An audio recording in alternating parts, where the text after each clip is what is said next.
사도행전 14장입니다. 14장은 1차 선교 여행의 이러한 그 내용이 계속 이어져 가고 있습니다. 안디옥 교회에서 파송한 이제 바울과 바나바의 이러한 또 사역들을 통해서 첫 번째 선교 여행이 이제 북쪽 지역을 중심으로 해서 계속 펼쳐져 가는 것을 보게 됩니다. 자, 14장 1절에 이고니온에서 두 사도가 함께 유대인의 회당에 들어가 말하니 유대와 헬라의 허다한 무리가 믿더라. 이제 계속해서 이 1차 선교 여행 속에서 소개되어지는 여러 내용들 중에 이제 14장은 또 다른 이제 새로운 그 독특한 장면이 소개가 되는데요. 그러니까 이런 그 각 장장 항목들이 이렇게 따로따로 또 떨어져 있는 것 같지만 하나님께서는 이 누가를 통해서 사도행전을 우리에게 소개해 줄 때 그 각 장면들 하나가 이렇게 조화롭고 유기적으로 이렇게 서로 잘 연결되도록 또 이렇게 허락해 주신 것을 보게 됩니다.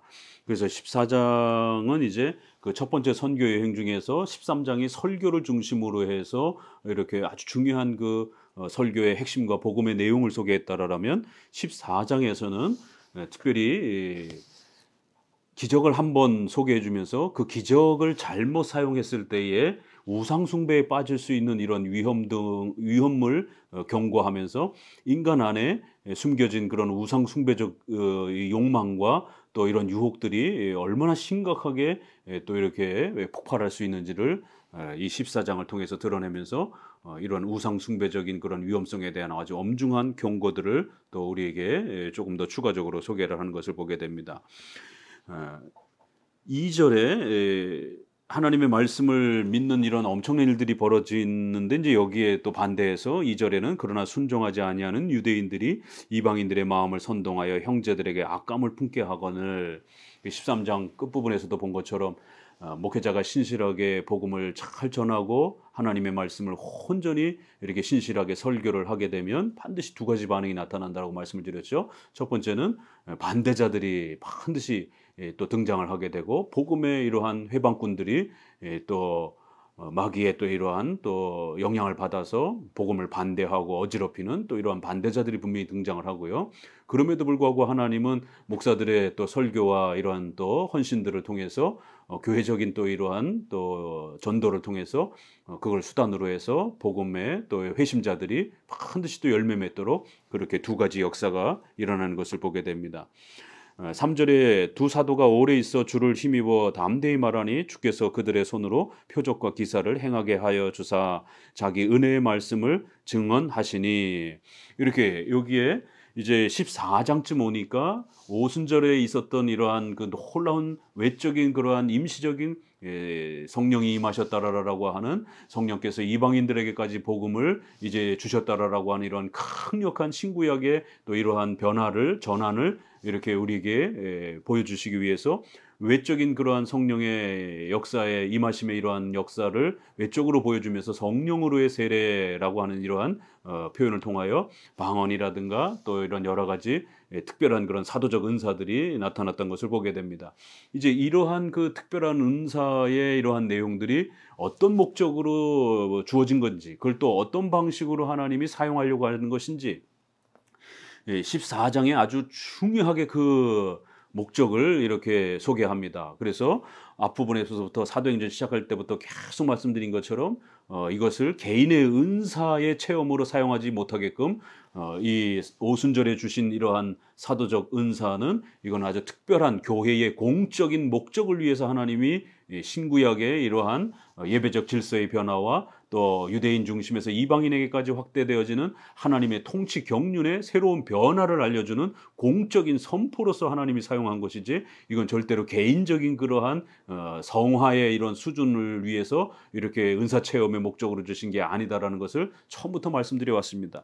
이제 이게 14장에 아주 명백하게 그 목적이 소개가 됩니다. 바로 이러한 사도들의 이러한 특별 은사와 이러한 기적들은 개인의 은사의 어떤 그런 체험의 형태로 준 게 아니라 주님께서 그들의 손으로 사도들의 손으로 표적과 기사를 행하게 하여 주사 자기의 은혜의 말씀을 증언하신 것이다. 바로 사도들이 행했던 그런 놀라운 기적과 표적들은 그건 하나의 표적이었고, 그것은 바로 하나님의 말씀을 증언하고, 그들은 어부들이었고 또 그들은 보잘것없는 사람들이었지만 그들을 통해서 기록하고 말했던 이런 소중한 말씀들은 바로 천상에 계신 그리스도께서 지금도 여전히 이 땅에 교회를 세우시고 이 땅에 교회를 통치하시고 다스리시며 또 죄인들을 회개케 하시는 이러한 그리스도의 놀라운 현재적인 또 그러한 역사여 통치여 다스림을 증명하는 그러한 특별한 그러한 표징들이었다라는 거예요. 그리고 또 하나님의 말씀을 또 세워가기 위한, 아직은 신약의 성경이 다 기록되지 않았기 때문에 계속 지금 기록되어져가는 과정에 있었기 때문에 예수 그리스도의 말씀을 증언하기 위한 목적으로, 남기기 위한 목적으로 사용하신 것이지 이것이 개인의 어떤 그런 은사 체험으로 준 게 아니다라는 겁니다.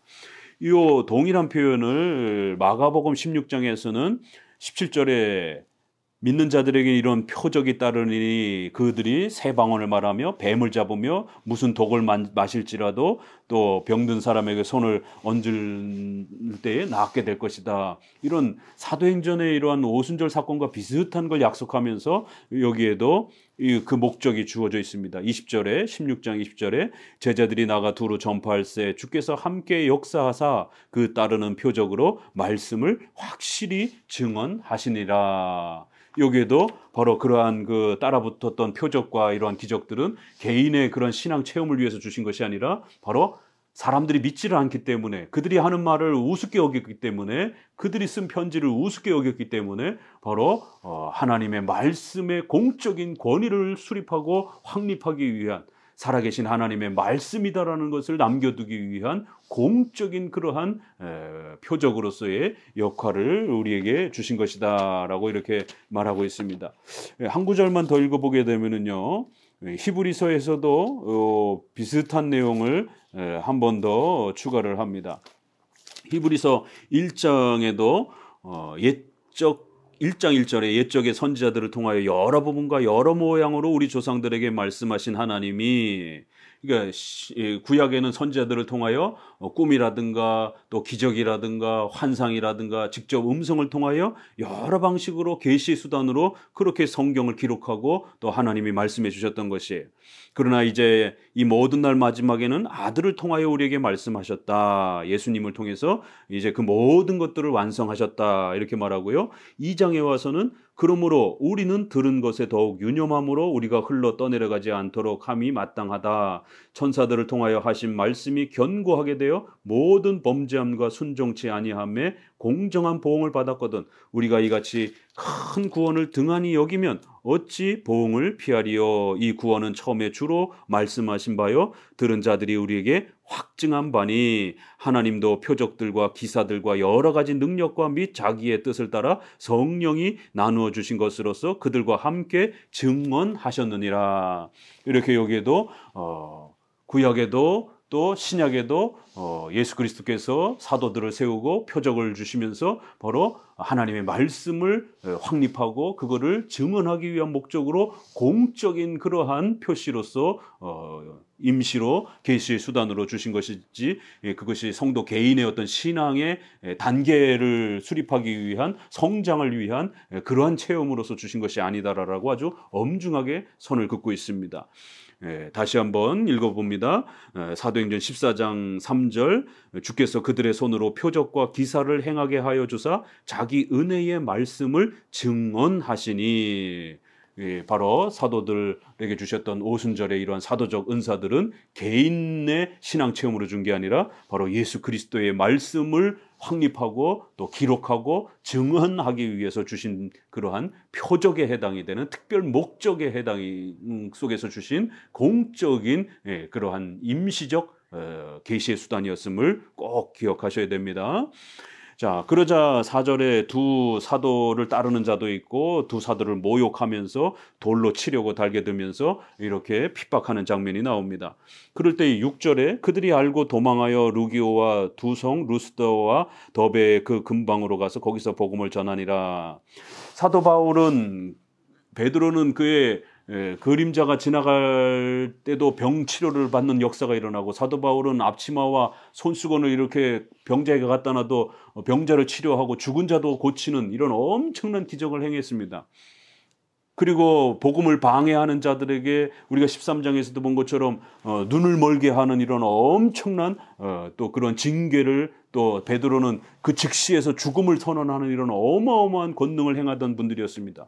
그런데 오늘 14장 이제 6절에서는 도망가는 장면을 우리가 보게 됩니다. 이건 참 우리가 굉장히 그 사도행전에서 좀 낯선 장면이죠. 이런 핍박 앞에서 그들이 알고 도망하여, 이렇게 핍박을 받으니까 돌로 치려고 달겨드니까 도망을 하는 것을 보게 됩니다. 그렇기 때문에 우리가 이러한 그 사도행전을 자세히 읽게 되면 굉장히 또 재미난 그런 표현들도 많이 나옵니다. 이렇게 항상 기적을 행하는 건 아닙니다. 또 항상 이렇게 성령으로의 세례라고 하는 또 은사 체험을 또 이렇게 행한 것도 아닙니다. 그건 아주 특별한 그러한 목적과 그러한 또 때가 필요로 할 때만 하나님이 허락하셨던 것이지, 사도 바울과 또 사도들은 이렇게 일반 은총을 또 일반적으로는 또 사용하는 겁니다. 주변의 환경을 살피고 또 여러 가지 위험들을 또 미리미리 대비하고, 또 시간과 공간 속에서 가장 적절한 그러한 때를 또 살피고 조사하고, 그래서 다른 분들의 또 도움도 받고, 이렇게 주변의 이러한 여러 부분들을 이렇게 고려하면서 지혜롭게 이렇게 복음을 전도하고 또 이렇게 펼쳐가는 것이지, 매번 기적을 외치면서 막 기적만 행사를 하면서 막 이렇게 뭐 초능력자처럼 이렇게 살아간 것처럼 이렇게 착각하면 안 되는 것입니다. 그래서 오순절주의의 이런 신사도 운동이라든가 은사체험 중심의 이러한 신앙생활이 굉장히 위험하다라는 것이에요. 왜요? 일반 은총을 무시하기 때문에. 마치 크리스찬들은 기도만 하면은 모든 초자연적인 능력이 오늘날도 계속해서 그런 식으로 하나님 앞에 도움을 받는 것처럼, 이런 식으로 극단적 이원론적인 그런 삶을 살게 만든다라는 겁니다. 하나님은 오늘날도 일반 기적을 통해서 얼마든지 도우실 수 있습니다. 그러나 매번 그렇게 도우시는 것도 아닙니다. 하나님의 특별한 목적 속에서 행하시는 것이, 평상시에는 우리가 일반 은총, 의식주와 관련해서 또 교회의 이런 활동과 관련해서 의식주, 이렇게 보편적인 일상적인 삶을 살아가면서 이렇게 펼쳐내는 것이지, 매번 그렇게 하나님이 의식주와 관련해서 기적적인 그런 도움으로만 모든 걸 채우는 방식이 아니라는 것이. 그래서 준비해야 될 때도 있고, 위험이 닥치면 또 이렇게 목회자도 도망을 가야 될 때가 있는 것입니다. 또 피신해야 될 때가 있는 것입니다. 그 위험에 그냥 억지로 나서면서 하나님이 지켜줄 줄로 믿습니다 하면서 목숨을 이렇게 함부로 위험에 빠뜨려서는 안 되는 것이. 특별히 우리 개혁파 목사님들은 교회를 개척하고 그럴 때 믿습니다 하고 그냥 아무것도 준비되지 않은 상태에서 그냥 교회를 그냥 막 함부로 이렇게 시작하는 게 아닙니다. 교회를 설립하기 위해서는 교회법에 여러 절차가 있고, 또 노회와 이런 여러 허락들을 받아야 되고, 또 재정적인 또 여러 가지 준비들도 해야 되고, 이런 많은 또 지혜로움 속에서 준비를 해야 되는 것이지 막무가내로 하는 게 아닙니다. 또 어려움에 처했을 때는 또 이렇게 피신할 줄도 알고 도망갈 줄도 알고, 이런 부분들을 지혜롭게 사용하는 것이. 사도들이 도망을 갔다? 이거 좀 창피스러운 일 아니에요? 아니요, 창피스러운 일이 아닙니다. 또 이렇게 지혜를 가지고 일반 은총 속에서 또 어려움을 피신하는 겁니다. 그렇기 때문에 목회자들도 성도들도 어떤 위험과 어려움이 닥쳤을 때는 지혜롭게 피신할 줄도 알아야 되는 것이에요. 이렇게 또 사도행전에서는 기적만 행하는 것이 아니라 이렇게 놀랍도록 또 피신하는 장면을, 이렇게 도망가는 장면을 소개를 하는데요. 그 다음 장면과 비교를 해보게 되면, 그 다음 장면에는 이제 사람을 살리는 또 이러한 또 병자를 치료하는 놀라운 일을 행합니다. 그런데 앞부분에서는 도망가는 일이 있습니다. 이렇게 두 사건을 비교하면서 도망가는 때와 또 사람을 기적적으로 치료하는 이러한 부분이 이렇게 조화를 이루는 부분을 보게 됩니다. 8절에 루스드라에 발을 쓰지 못하는 사람이 앉았는데 나면서 걷지 못하게 되어 걸어본 적이 없는지라. 바울이 말하는 것을 듣거늘 바울이 주목하여 구원받을 만한 믿음이 그에게 있는 것을 보고, 이러면서 큰 소리로 네 발로 일어나 걸으라 하면서 안진뱅이를 치료하는 이런 놀라운 장면을 보게 됩니다. 이처럼 또 새로운 병자를 치료하는 이런 놀라운 장면이 사도에게 그런 능력이 주어졌지만, 앞부분에서는 또 돌로 치려고 할 때에 이렇게 지혜롭게 피신해가는 장면을 보게 됩니다. 그런데 이제 이 두 번째 장면에서 이런 놀라운 기적이 일어나자 그 주변 사람들에게 심각한 일이 벌어집니다. 왜냐하면 이 지역은 상당히 이 우상 숭배가 심했던 지역인데 바울과 이렇게 바나바가 기적을 일으키자 마치 이 기적을 일으킨 바울과 바나바가 제우스와 이렇게 스스와 허메라고 하는 제우스와 헤르메스라고 하는 이러한 그리스 신화에 나오는 이런 신들인 것처럼 이렇게 또 그들을 숭배하려고 몰려드는 것을 보게 됩니다. 그러자 14절에 두 사도와 바나바와 바울이 듣고 옷을 찢고 무리 가운데 뛰어들어가서 소리질러 이르되 여러분이 어찌하여 이러한 일을 하느냐. 우리도 여러분과 같은 성정을 가진 사람이라. 여러분에게 복음을 전하는 것은 이런 헛된 일을 버리고 천지와 바다와 그 가운데 만물을 지으시고 살아계신 하나님께 돌아오게 하려 함이라. 이렇게 인간에게 있어서는 이런 기적 체험을 경험하게 되면 어떤 일이 벌어진다고요? 자칫 잘못하면 우상 숭배에 빠지는 일이 벌어지게 됩니다. 기적을 행한 자도 자기가 마치 대단한 것처럼, 자기가 마치 신인 것처럼 착각을 하는 일이 벌어지게 되고, 그래서 교만해지게 되고요. 또 그 현상을 경험하는 수많은 사람들은 또 마치 이렇게 우상 숭배에 또 이러한 또 빠질 수 있는 또 이러한 위험에, 인간은 이런 연약한 존재라는 사실을 성경은 우리에게 경고합니다. 더더구나 사도시대 때도 이런 위험성이 존재했는데 오늘날은 사도들도 존재하지 않은 이러한 상태에서 이러한 자꾸 은사 체험과 신비, 신사도 운동이라든가 이런 것들에 집착하게 되면, 또 거기에 어떤 이상한 경험들을 경험하게 되면 결국 목회자나 가르치는 목회자나 또 성도들 모두가 우상 숭배에 빠질 수 있는, 샤머니즘과 미신에 빠질 수 있는 이러한 심각한 일이 빠질 수 있음을, 이렇게 유혹받을 수 있음을 사도행전 우리에게 엄중하게 경고하는 겁니다. 마귀는, 사탄은 데살로니가 있는 것처럼 거짓 기적과 이적을 통해 가지고 얼마든지 신비한 일들을, 신기로운 일들을 행할 수 있다라고 말합니다. 그래서 기독교 바깥에도 신비로운 기적들이 일어나고요, 기독교 안에도 이렇게 또 기적을 또 행사하는 일이 벌어집니다. 성령을 통해서 일어나는 게 아니라 사탄을 통해서도 얼마든지 그런 일들이 또 벌어지기도 합니다. 그래서 더더욱 이러한 신사도 운동과 은사주의를 우리가 조심해야 된다라는 거예요.